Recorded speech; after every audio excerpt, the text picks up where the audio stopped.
A very good morning, children. Welcome to the cytology classroom.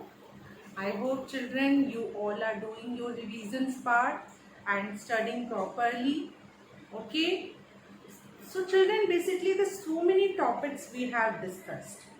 We have discussed related to the topics of intelligence. We have discussed related to the topic of personality.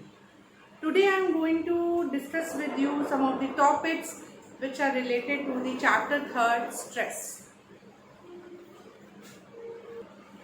Okay, so the topic which we are going to discuss is stress.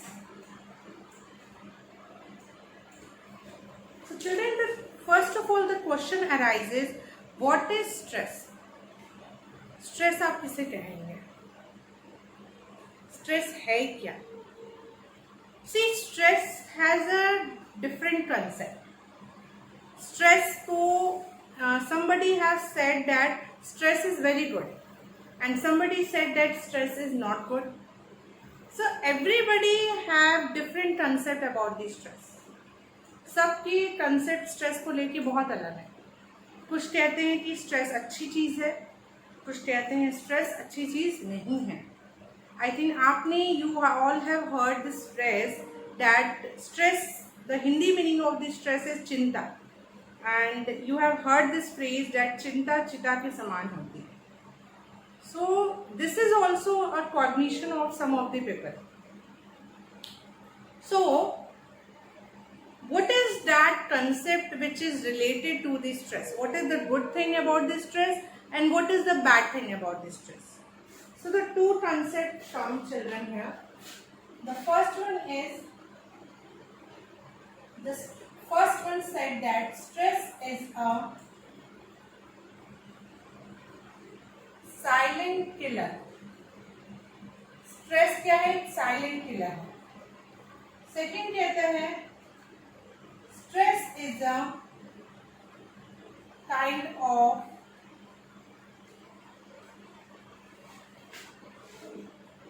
electrical energy.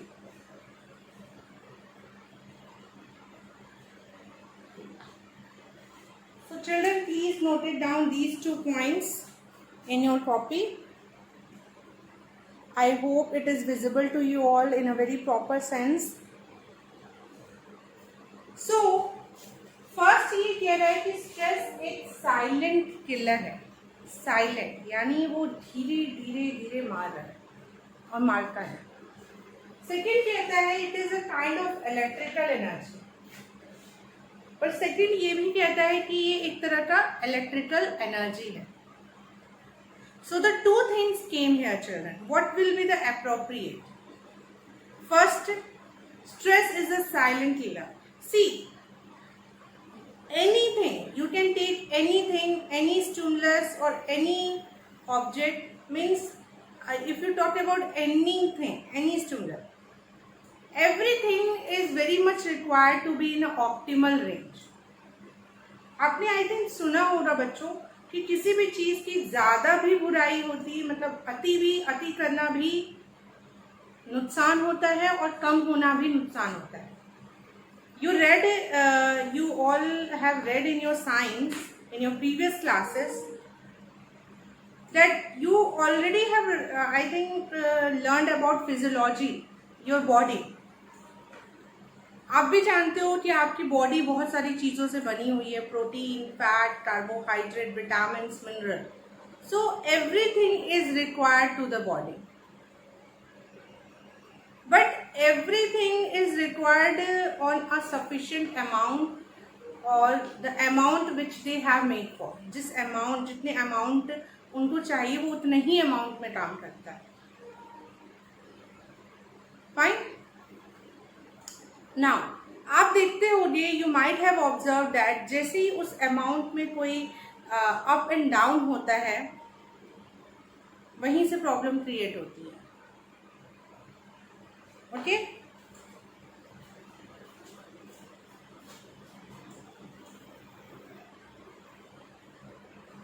Yes children, वहीं से problem create होती है. Like if you have seen that अगर if any person the level of sugar in the blood will increase, so they will become a diabetic. Okay, या BP high होते हैं, blood pressure high और लो होते हैं। तो विटामिन, मिनरल, फैट, कार्बोहाइड्रेट, ये सब हमारे बॉडी में ज़रूरत है, बट ऑप्टिमल लेवल पे। इनके ज़्यादा हो जाने से भी हमारे बॉडी इफेक्ट होगी, इनके कम हो जाने से भी हमारे बॉडी पे इफेक्ट पड़ेगा। Similarly stress is the concept. Stress भी अगर आप ऑप्टिमल लेवल पे लेंगे then it will be going to be effective for you. अगर आप हाई लेवल ऑफ स्ट्रेस लोगे अगेन इट इज इफेक्टिव, तो then come the stress become a silent killer. जब आप हाई लेवल ऑफ स्ट्रेस लेते हो तो एक तरह से वो साइलेंट किलर, आपको पता भी नहीं चलता है, you never know and you are unable to understand, and slowly it is affecting your health and mind and body. And stress have a direct effect on the immune system. This keep in your mind. When you take an excessive stress, it directly affect your immune system, it weaken your immune system. And immune system is known for the thing which right now the world is knowing, how much the importance the immune system is playing.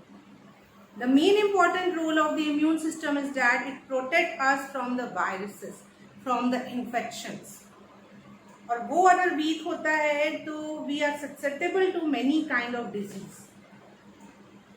And stress is doing that one. वो उसे week करता है. And that is why stress is known as a silent killer. वो धीरे धीरे week करता है और the human being doesn't know about it, and they have suffered from so many diseases which made their life miserable. Okay, so stress कैसे silent killer है ये समझ में आया, और ये भी हमने जाना कि हमें level of stress क्या रखनी है. It should be optimal. It should not be high, नहीं लेना है, low नहीं लेना है. What it is required? Optimum. Optimum level of stress लेना है. Okay? Average. न ज़्यादा न कम, न बहुत ज़्यादा न बहुत कम. ठीक है. सेकेंड, इसका बहुत ही इंपॉर्टेंट रोल भी है चिल्ड्रन. जरूरी नहीं it has only a negative effect. It not only weaken your immune system, but it weaken your immune system when you take high level. Optimal लेंगे तो कोई इफेक्ट नहीं आएगा आपके इम्यून सिस्टम पे या आपके माइंड और body. Optimal level of stress, और ये ज़रूरी भी है क्योंकि लो लेवल ऑफ स्ट्रेस क्या कर देता है? It makes you lazy, it deteriorate your work performance, it affect your life style, which ultimately affect your personality. Right? So optimal level आपको रखना है. इसीलिए इसकी सेकेंड एडवांटेज है, जब हम optimal level, stress is also work as a kind of electrical energy. ये क्या करता है? इसके सिर्फ डिसएडवांटेज नहीं है, इसके एडवांटेज भी हैं. एडवांटेज क्या है? ये हमारे बॉडी को एनर्जाइज भी करता है. It makes the person aroused. Arousal क्यों होता है? अराउजल तब होते हैं जब हम स्ट्रेस में होते हैं. तो ये हमें अराउज करता है, अवेयर करता है. जागो उठो करो. और जब स्ट्रेस नहीं होता तो हम लोग सोए रहते हैं. We never aroused. तो स्ट्रेस जरूरी भी है. स्ट्रेस इसलिए जरूरी है, आपके अराउजल के लिए ये जरूरी है. जब आप स्ट्रेस में होते हो तो आप अराउज्ड होते हो, आपको टेंशन होती है, मुझे ये करना है. जब हमें स्ट्रेस नहीं होता, लो लेवल की बात कर रहे हैं, किसी को low level, somebody have a very low level of stress. Somebody have a very low level of stress. So I hope children it is clear to you.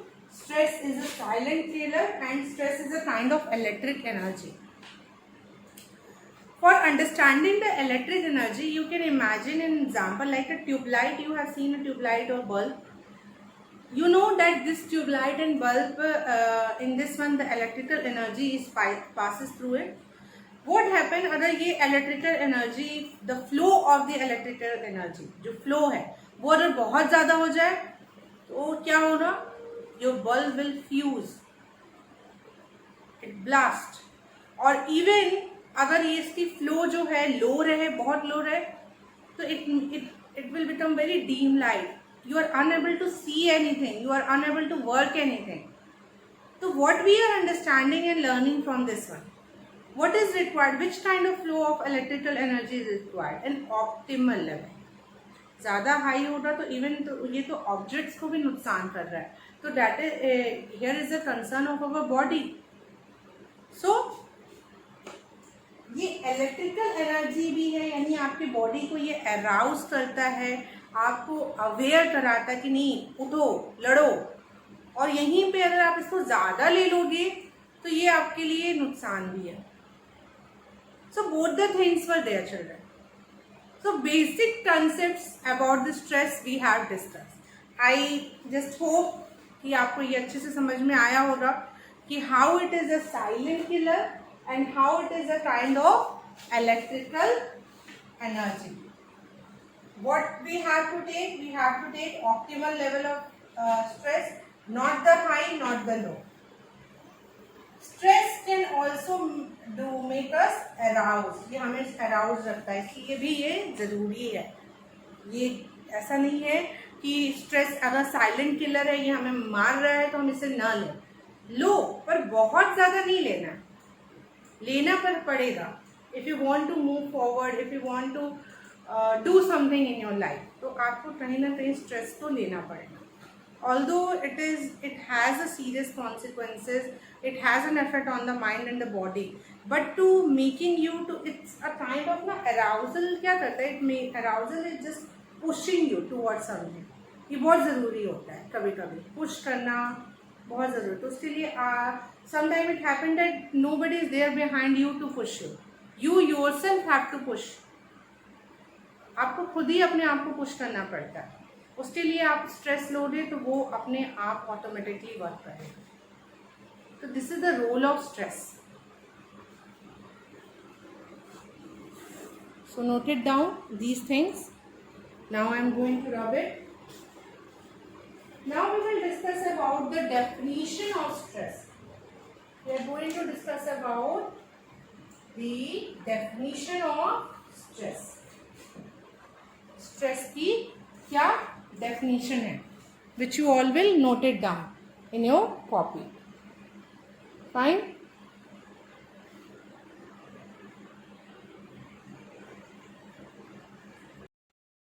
Sure. Stress definition of stress. Stress को हम define कैसे करेंगे? We understand the meaning of stress, stress को हमने समझ लिया, अब इसकी डेफिनेशन क्या है? Stress can be described as the stress can be described as the pattern of responses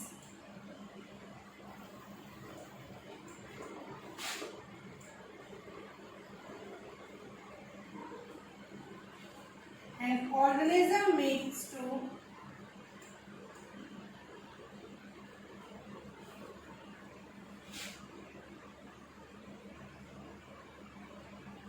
stimulus event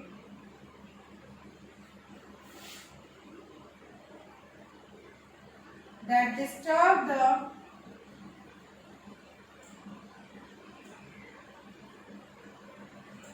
equilibrium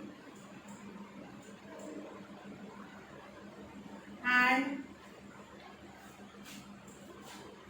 exceed a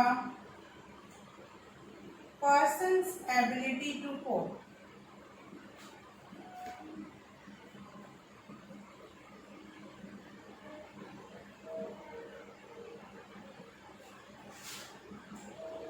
So stress क्या है? Stress की ये मीनिंग है which I want from you all to note it down in your copy. I hope it is visible to you all properly. Stress can be described as the pattern of responses an organism makes to stimulus event that disturb the equilibrium and exceed a person's ability to cope. So let us understand this definition. ये क्या कह रहा है कि stress क्या है? Stress को हम डिस्क्राइब कर सकते हैं, ये एक तरह का पैटर्न ऑफ रेस्पॉन्सेस है. रिस्पॉन्स करने का एक कोई पैटर्न है स्ट्रेस, जिससे कि ऑर्गेनिज्म जो होता है, जो कि ऑर्गेनिज्म किसी स्टिमुलस इवेंट के टुवर्ड करता है. ऑर्गेनिज्म स्टिमुलस इवेंट यानी स्ट्रेस क्या है?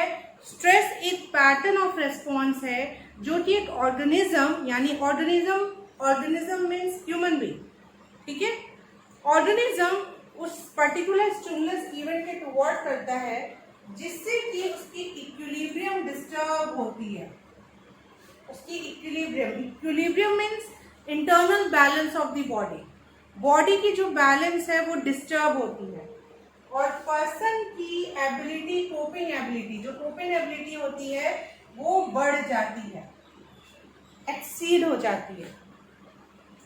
सिंपली बताएं इसको, इस डेफिनेशन को समझने के लिए बच्चों, अगर आप इस तरीके से इसको डिवाइड कर दोगे पॉइंट्स में, a pattern of response an organism makes to stimulus event, second point, third disturb the equilibrium, fourth exceed a person's ability to cope और exceed a person's coping ability. कुछ भी आप लिख सकते हो, एबिलिटी टू कोप या coping ability.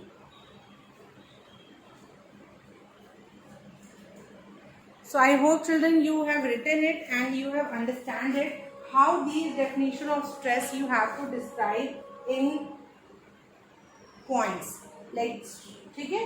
अब इसे थोड़ा समझते हैं कि ये क्या कहना चाह रहा है. ये कह रहा है कि स्ट्रेस जो होता है एक पैटर्न ऑफ रिस्पॉन्स होता है, किसी तरह का पैटर्न ऑफ रिस्पॉन्स. मान लीजिए किसी stimulus event toward person करता है. Stimulus event, just take an example, stimulus event is an examination. Examination है आपका, tomorrow is the exam. Exam के लिए आपने क्या की, आप एग्जाम है तो आपके बॉडी में एक पैटर्न ऑफ रिस्पॉन्स आ रहा होगा, ठीक है, एक पैटर्न आ रही होगी. पैटर्न मतलब you are worried also, you are very anxious also, you are very tense also, you are very anticipating. आप सोचो क्या आएगा क्या नहीं आएगा पेपर में, ठीक है, पेपर कैसा होगा. तो you will see about the future outcomes also. Okay, तो पैटर्न ऑफ रिस्पॉन्सेज आपके अंदर आएगा. आप में एक अराउजल भी आएगा कि नहीं मुझे पढ़ना है, कल ही पेपर है, क्या क्या चीज़ें मैंने पढ़ ली, what are the topic, you take it down कि क्या क्या चीज़ें मैंने कर ली, क्या मुझे करना है, what is now left out, what we I have to cover.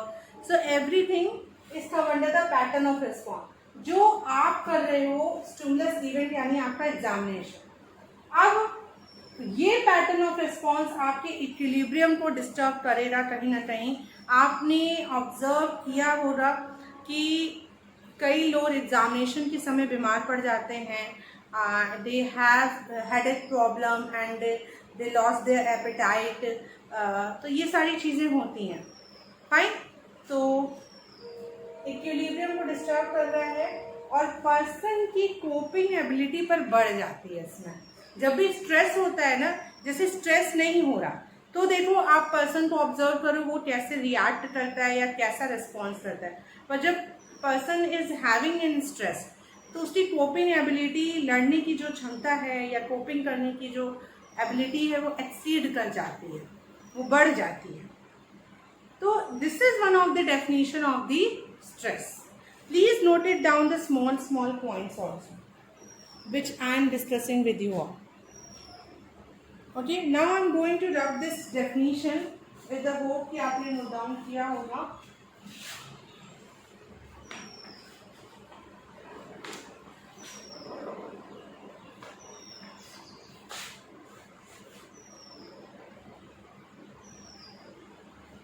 चलो, स्ट्रेस की डेफिनेशन तो हमने पढ़ ली. नाउ स्ट्रेस को 2 टाइम्स में डिवाइड किया गया है. Stress is divided into 2 parts. One is eustress and another is de-stress. एक यू स्ट्रेस है और एक डी स्ट्रेस है. Note it down. Eustress and distress. Eustress जो है इसे यू से हम लोग पढ़ते हैं but we write it from E. Okay, it is a positive stress.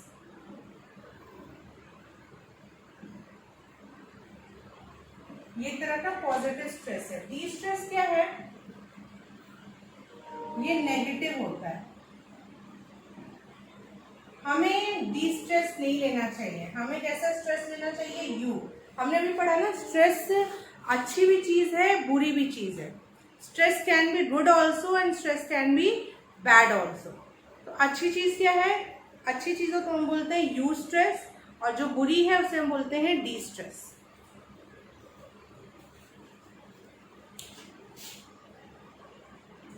चलिए इसके आगे हम लोग समझेंगे. यू स्ट्रेस डी स्ट्रेस हमने पढ़ लिया. हमने ये जाना कि यू स्ट्रेस हमें लेना चाहिए और डी स्ट्रेस हमें नहीं लेना चाहिए. ठीक है. Now what are the things we have discuss about this stress. We have discuss about what is stress, what are the different aspects of the stress, then what are the types of stress, what is the definition of stress. Now there are some of the types of stress. So broadly this is the basic type, but main types of stress are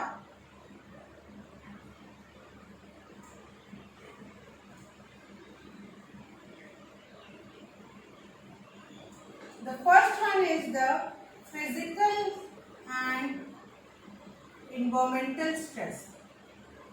Physical and environmental stress. I hope it is very visible to you all. Physical and environmental stress. In this type of stress, children, two words are written over: physical stress and environmental stress. So both the things we will discuss. Physical या physiological भी आप बोल सकते हैं. ठीक है. Okay.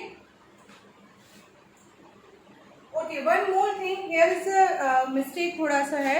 I want to add in this one. Both the things are same. Physical or environment. Both the things are same. Second kind of stress is physiological stress. This is same. Physical बोलो चाहे environmental बोलो. Okay, physical and नहीं होगा. It is not here and or. Second is physiological stress.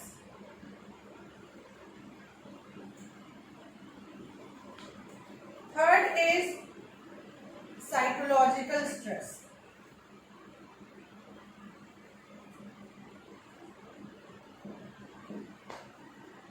Okay.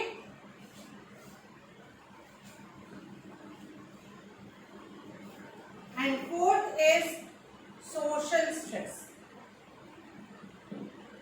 So these four broadly kind of the types of stress. Physical और environmental stress. आप physical stress बोलो चाहे environmental stress बोलो. Then second is the physiological stress. Third is the psychological and fourth is the social. So सबसे पहला आएगा physical या environmental stress. Yes children, it is very true. Environment, physical surrounding is both the same thing. So the environment in which you are living, okay, that also creating a stress.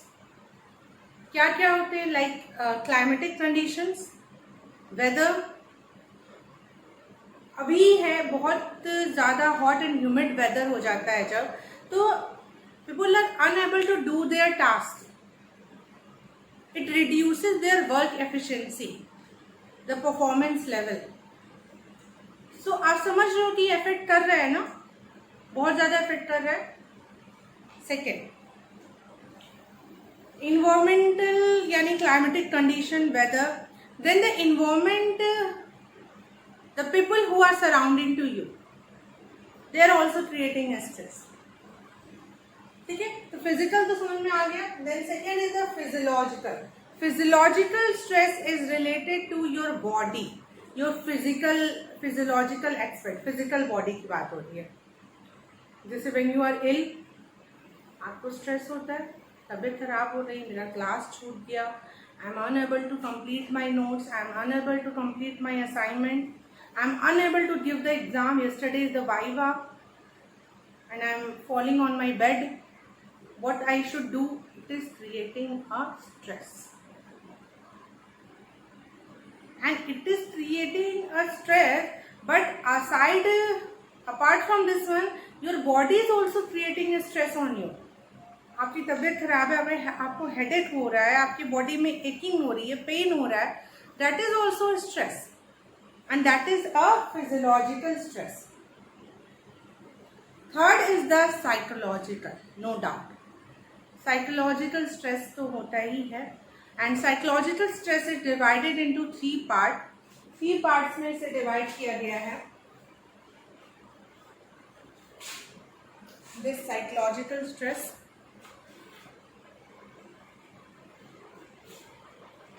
frustration, conflict, pressure. ये जो है, ये तीनों psychological stress के type हैं. Frustration, conflict and pressure. These all 3 are the kind of psychological stress. Frustration क्या होता है? It refers to the blocking of needs and motives and goal. जब आपका गोल, आपके नीड, आपके मोटिव ब्लॉक होते हैं, आप वो अचीव नहीं कर पाते हो जो आप चाहते हो, तो आप फ्रस्ट्रेट होते हो. अंडरस्टूड? तो आप क्या होते हो? आप फ्रस्ट्रेट होते हो. व्हेन आपकी नीड्स, आपके मोटिव्स, आपके गोल फुलफिल नहीं होते, कंप्लीट नहीं हो पाते, तो आपको क्या होता है? आपको स्ट्रेस होता है, आप फ्रस्ट्रेट होते हो, फ्रस्ट्रेशन आता है, and frustration is a kind of psychological stress. Fine. Frustration के बाद होता है conflict. Conflict means confusion, unable to make choice between 2 things. That is a conflict. हमें कॉन्फ्लिक्ट हो रहा है, हम 2 चीज़ों में चॉइस नहीं कर पा रहे हैं. ठीक है, हमें प्रॉब्लम हो रही है, कॉन्फ्लिक्ट में है. कॉन्फ्लिक्ट के बाद आता है pressure. Pressure is also one of the kind of psychological stress. Pressure भी एक तरह का साइकोलॉजिकल स्ट्रेस है हमारे ऊपर. We are feeling pressurize. Okay,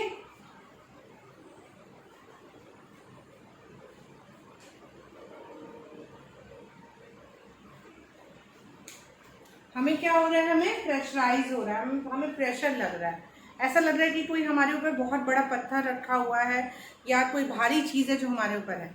ये this pressure is also divided into 2 part. ये 2 पार्ट में डिवाइडेड होता है प्रेशर. एक होता है internal, one is internal and second is external. One is internal and second is external. Pressure जो होते हैं वो 2 तरीके के होते हैं, इंटरनल एंड एक्सटर्नल. इंटरनल ये प्रेशर, यानी कभी कभी हम लोग प्रेशर खुद से देते हैं खुद को, और some time it happen that it was imposed by other person, society, social people, वो हमारे ऊपर प्रेशर इम्पोज करते हैं. ठीक है, तो that is external pressure. Internal, external. So we get to know the types of stress: physical, physiological, psychological. The last one is the social. Social stress बहुत होते हैं, like which was imposed on us by the society. Social stress society हमारे ऊपर impose कर रही है. ठीक है, जैसे कि you don't have to go there, okay, या फिर आपके गोल्स को अचीव करने में प्रॉब्लम क्रिएट कर रही है. Social stress, which are whatever the stress, whatever the hindrance which was created by the society, by the people, that come under the social stress. Sometimes social issues जो होते हैं वो भी social stress का example हो सकते हैं, जैसे कि डाउरी है, या ये भी एक तरह का social stress है. ठीक है, कुछ social pressure sometime में converted into a social stress. Okay. So this is for all today, children. I have discussed with you the stress topic today in this video. I hope you understand it, and still if you have any question, so you can ask me the question. Thank you so much, children, for listening and carefully observing this video. Thank you.